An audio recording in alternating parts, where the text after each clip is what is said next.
guys, nag-tour around the Philippines kami. Dito kami ngayon sa Lawag, diba? Kami ng Lawag kasi may store kami sa Robinson Lawag. So ayun, tapos na kami sa Robinson Tugigaraw, dito na kami sa Lawag. So mula Manila hanggang dito sa Lawag, ilang hours ang biyahe namin. Umabot rin kami ng 12 hours ang tagal. Kasi pahinto-hinto naman guys. Pag hindi naman pahinto-hinto, mga 9 hours lang ang biyahe.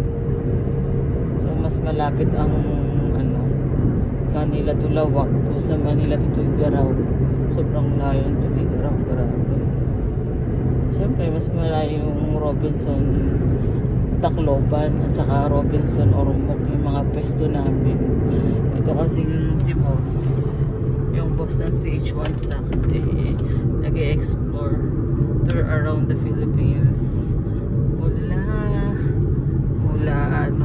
Luzon, Visayas at Mindanao ang tinuturo niya. Bili na po kayo ng medyas guys, bili na kayo ng medyas CH1 Saks guys, bili na po kayo.